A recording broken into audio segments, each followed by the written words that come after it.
I want to introduce everybody to Emma Smith, who's from Creative Assembly. And Emma's going to talk to us about her journey and how her experiences have influenced where she is now. So welcome everybody to the session, and I'm going to be passing on some questions after a little while too. So Emma, take it away. Thank you very much, Sharon. Again, it's a delight to be able to be a part of the Women in Games conference this year, especially when we've had so many roadblocks thrown in front of us. And I've been coming along to the conferences for quite a few years now. And this is the second year. It is an opportunity to be able to speak to everybody. So this is truly great. Some of you might have heard me speak yesterday, and I can see the lovely Liz Prince is in the room as well. There might be a little bit of repetition, Liz. I promise I'll try and throw in a few different jokes today. But really what I wanted to be able to share with you as a part of my story is for you to find a little bit more about who I am, what my career has been so far, and actually coming into games and seeing the differences and how the world of looking for a job and getting a job as a woman has absolutely changed in the 11 plus years that I've been at Creative Assembly, and how I've seen it change in general. So for those of you who don't know me, let's say my name's Emma Smith. I work at Creative Assembly. I've been there for what feels like a million years, but I absolutely love and adore the studio. They're my de facto family. Sometimes we can be a bit dysfunctional, but we love each other dearly. But my journey to the games industry isn't as straightforward as some people think it is. I'm from Wales. I'm from a very rural part of Wales. It's in the south. There is nothing there. I genuinely mean that. We have 3 shops in our village. One of them is a co-op, one of them is a kebab shop, and the other one's a chemist. What else do you need in life? The nearest petrol station is 30 minutes drive away. So if you run out of petrol, best get your walking boots on. And if it snows, it really snows. And the village is actually called Garndyford, which translates as desolate heap of stones. When you look out of the window, it's pretty much 180 degrees of mountains and not a lot else really. We probably didn't get the internet until everybody else got it for at least a decade. But my parents, God bless them, even though they both had relatively low income jobs, even though luckily my mum was a manager. My mum was a manager of a factory, and I'm going to talk about her a little bit later on. They gave me access to technology at a young age. I had a Commodore Plus 4, which plugged into this really small red, I remember it bright red, portable TV, and that's how I played games. And I played games with my family, played games with my friends. I really wish I'd followed the programming manuals that came along with it. I might not be driving a 1 litre Fiesta now. And there was a real joy in being able to do that and be able to play with the other kids in and around the village. And as I got older, then it was all about the consoles, and watching high score on Netflix more recently is just brought everything back to life, and I couldn't love games more than I already do. So yeah, a bit of a geek and a nerd, didn't really fit in. My class was male dominated, probably foreshadowing the kind of work environment I have. There were only 3 girls in my class. I was one of them. They didn't really like games. Obviously, they thought I was super weird. And it kind of just carried on from there. And I was lucky enough to be able to make friends with other people that liked the same things as me.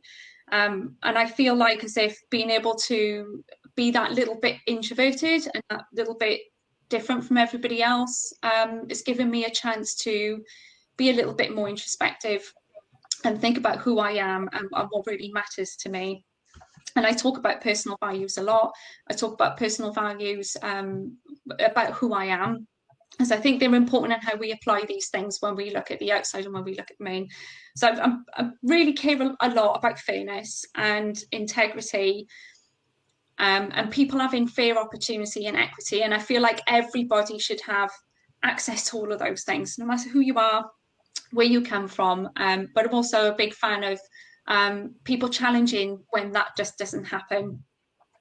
So the kind of jobs I had, other than, you know, making pizzas for Perfect Pizza whilst I was in university and pulling pints, and I can make a mean cocktail. I worked for British Telecom, taking 999 calls. I also worked for the NHS, and I worked for a different CA before I joined this CA. It was Citizens Advice Bureau. And I was able to really have a full view of the different lifestyles and different things that happen to other people. I got to meet a whole range of different people from different backgrounds, different societies, different countries, that were really different to me. And it made me a little bit more bulletproof and understanding of things that go on there. And then when I had the chance to come to Creative Assembly, because I met my now husband, and it was a chance to move to this side of the bridge. The job at Creative Assembly was there. I thought, wow, that's amazing. I can do the things that I do, that is sort of like, you know, process, managing people, recruitment, helping, but I can do it somewhere where no one else will think I'm weird. This is great. I can go there. And I went for the job, and I am delighted to say I got the job. And the first day I was there was just the best thing ever. I got a whole stack of free games. I got breakfast. I got to meet people who liked the same things as me. I felt like I had stuff in common. I felt like I'd found my tribe, and they were just the best, most wonderful people. And the brilliant thing is that so many of us weren't actually from that area, unlike the jobs I'd had at other places before. The other roles that I might have recruited into, they were people who lived perhaps 5-10 miles away. They weren't the kind of people that come and fill these roles, with the exception of, you know, the medical and surgical staff we hired for. Yes, we would look all over the world for those. You know, orthopedic surgeons can come from anywhere, and I like to think that being able to bring people in from other countries again was an opportunity for me to be able to work really well at CA. But when I got there, I felt like I was at home. But when I sort of settled down and looked into things, and where I was asked to try and help with the recruitment side of things, I thought, where all the women, where the people of colour, was the, you know, the consideration for people with physical disabilities, you know, neurodiversity, where are all the people I was used to being able to see, the general cross-section of society, where are they all? So I kind of made it my mission to find out where all these people were, and they're lurking, but they didn't feel like as if games was possibly somewhere they could be, for a variety of different reasons. So back in the day, and particularly when I was at the other CA, Citizens Advice, and with this CA, it was just a case of, you know, bashing a job advert up and hoping for the best. And quite a lot of the times these job adverts were so skills orientated. They weren't talking about what it was like, what the environment was like, what kind of personal attributes you could bring into the role, and how you would be able to learn, and how you'd be mentored by all these other people. And then I started saying, well, do you think maybe we could do this a little bit differently? Because I wanted to be here, like I really wanted to be here. But there's other people I think would want to be here too, but perhaps they don't see the wonderful things that I see, and I want to be able to put that into the adverts. And I had, you know, I had some really good leaders and managers at the time that were just giving me the freedom to be able to flex and bring all the things that I'd learned over time, and being able to change the way in the language that we put into our adverts is leaps and bounds. I can remember the first job ad that I looked at when I joined Creative Assembly in 2009 for a programmer, and it was 3 sentences. And as long as you could program in C++, that was kind of it. But we know it's so much more than that. And we know as women that we apply a certain different mindset to the kind of roles that we want to apply for. And we work in a very holistic way. And we know that our industry has developed and grown since then, that it's not just about the skills that we bring to the job, but it's about how we approach it and how we communicate with each other. So I started seeing that soft skills were kind of being brought in as well. And then encouraging our hiring managers to start thinking about being curious with the kind of people that apply for our roles. Don't just look at it just purely as a skills match, but you know, if there's something that you think that could be there, give people a chance to speak. Give them a chance to be interviewed.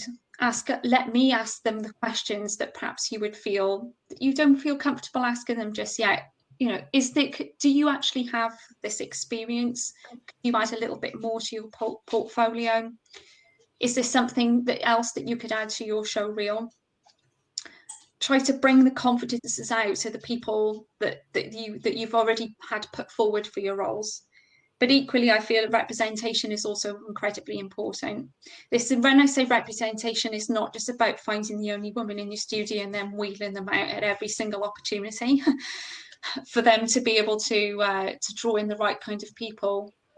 But diversity, inclusion, and when I say belonging, and that's the sense that I had when I came to Creative Assemblies, that sense of belonging. If someone can meet someone that they feel that they can be a part of their world, that they can be inspired by them, that they're not the run of the mill, that they can go, oh, they're like me, or I would enjoy learning something from them, then that's something to be celebrated. And when you put those people forward as representations or ambassadors of your own organisation and actually for our industry, then you'll start seeing some real changes there. Even the way we advertise our roles, again, it used to be just sticking something in the ground and hoping something would happen. We love going out and speaking to people in our industry and outside of our industry so that we can inspire others to want to be a part of what we do. We also start looking at things like social media. You know, 4 or 5 years ago, 6 years ago, we didn't have our brilliant little Facebook pages where we can talk about jobs and people can come forward in a really open, authentic way and ask for help on how to complete an application or how can they switch from one job to the other. I see job seeking as where people can be a part of a wider community now, actually, that you can go and ask someone for help. And as women, we're starting to lift each other up. We're starting to share experiences because we want to be able to pull each other onto the next round. And when I'm hiring for people on my team, I'm not looking about what they could do now. I'm thinking about where they could go. And if that means they go up and over my head and I give them a helping hand on doing that, then that means the world to me. And I'd like to see more female role models being able to actually do that as well too. Mentorship isn't just about how you can get to where you are now. Mentorship is helping you carve out your own path for the future and giving you the tools to be confident and curious to be able to do that. So that when you do see those job ads and you think, no, I can only do 80% of it, you can go, yeah, I can do 80% of that job. I am going to go for this. And I'll be able to use all my skills and experiences that I've got. And do you know what? They're going to get a 100% me for 80% of what they're going to ask for, and they're going to do a fantastic and amazing job. So where I've seen all these changes since 2009 in the industry, I am seeing more women coming forward. I am seeing more women switching from other industries into new ones, and particularly into ours. We're seeing jobs now that didn't exist 2-3 years ago. We've got a lot to give. We've got a lot to share. We can support each other. We can continue building this community. And global pandemic or not, we will overcome it. We will get somewhere better. And I know that there is so much more we can do for the next generation of young women that are going to start to come through. Okay, so that's where I'm at. I'm hoping that there'll be some questions there as well. Yeah, I'm just going to invite everybody, actually. Thank you so much, Emma. That's really wonderful. There's some lovely comments coming through in the chat, and I just wonder, so Hannah, what do you think about applying with little experience? Just go for it anyway? Oh my God, absolutely, yes. I think there was a time period, particularly when I was looking for the role that I'm in now, I might have applied for about 20 jobs. And actually, every time I looked at my CV and recrafted it and wrote another cover letter, I felt like I was getting better at it every time I did it. So every action that you make with applying for a role, I always say it's coal on the fire. You're always learning from that experience. And even if you get to the interview and it turns out that halfway through the interview you realise it's not actually for you, because you're checking out that person that you're interviewing with. You're not, you know, at that stage where, you know, they're lucky to have you. They're lucky to have you, right? This is a two-way thing. Just think for it. Emma, so Bianca, I hope I've pronounced that right, is also somebody who has a very different background, because you've got all this wonderful experience. You talked about the Citizens Advice Bureau, and I know that you worked in employment law when you were there, and you know that these experiences have enriched your background and enabled you to bring so much to your role as it is now. Bianca is saying, you know, for someone with such diverse professional background, military and aviation, and zero experience in the great gaming industry, aside from the passion to play, what are some ways or resources to gain even the minimal experience needed to make a breakthrough, do you think? Well, I think that that's a really great question, actually, Bianca. And we actually have people that have joined Creative Assembly from a similar background to yourself. What you're looking at is not necessarily experience, but a skills match. So have a look at about what that role is actually looking for. If they're looking for a particular programming language or a particular mindset, which is what this role was. This is someone who's an AI designer, actually went from military and aviation, and I'm fairly certain that he did something with professional poker as well with AI. So there's lots of different avenues to come in with that. And I'm more than happy to speak to you on a one-to-one basis, Bianca, so that kind of, you know, think about how I can try and help. Yeah. I definitely recommend, Bianca, please get in touch with Emma. It would be great. Jodie is asking, what advice would you give someone who has worked in the gaming industry for a short while in terms of how to reach their best potential and progress?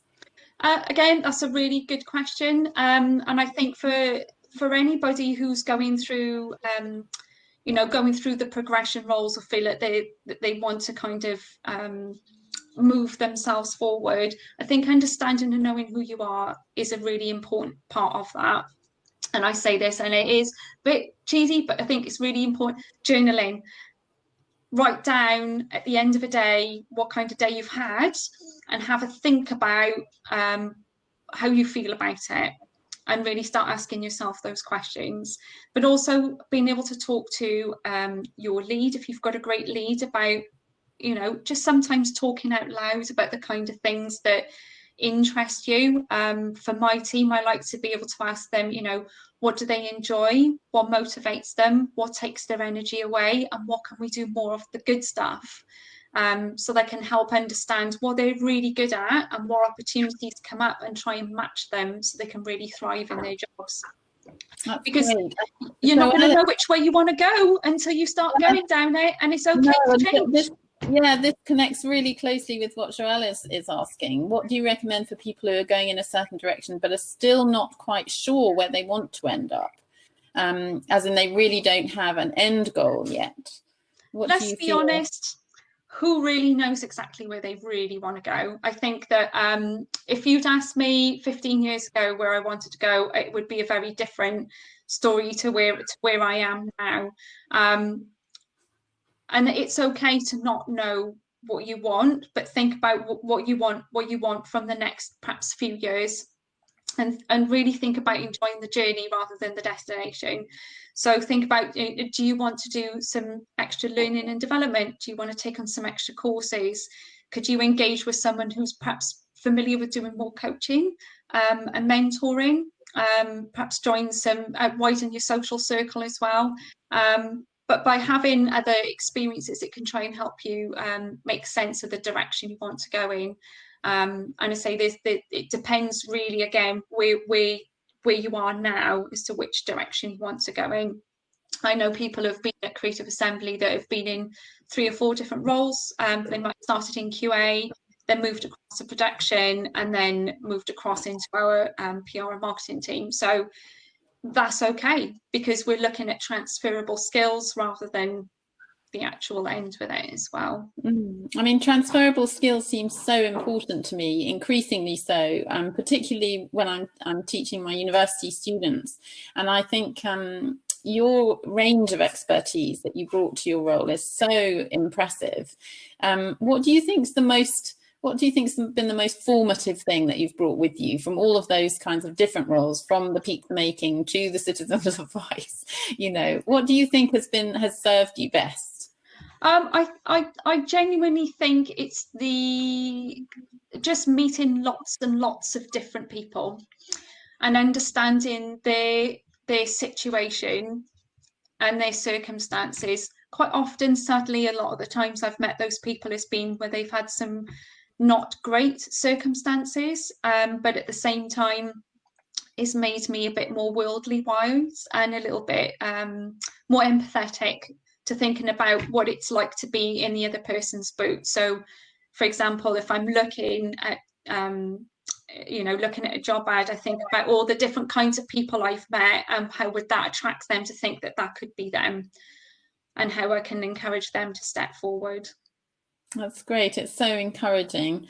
Salah is mentioning coaching, which you mentioned in passing. So she's in the chat and says that everybody can contact her. She offers some pro bono career and dev coaching through Women in Games Finland, which is wonderful. So Lucy is asking, I'm looking at production roles and have transferable soft skills in project management. Most ads ask for 2 or more years of video games in experience in the industry. Is there any advice on how to get your foot in the door? Yes, so that is something that I get asked a lot, and I think it's an article I posted up on LinkedIn, and it was called Getting a Foot in the Door. So Lucy, my recommendation to you is to get in on doing a whole bunch of game jams and try and see if you can find some people who have got some personal projects that they're happy for someone to go and produce that for them, to try and help them stay on time, to stay on schedule as well, and really use those as well. We have had people that have come in where we've asked for a number of years experience, but they've been kind of running their own games on the side, or they've got a friend and they've kind of fed into that, and they've been able to put that as part of their application as well.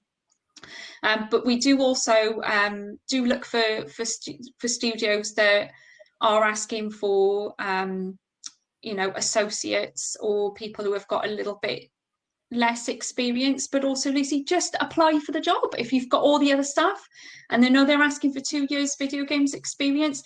Go to town on your opening, on that letter.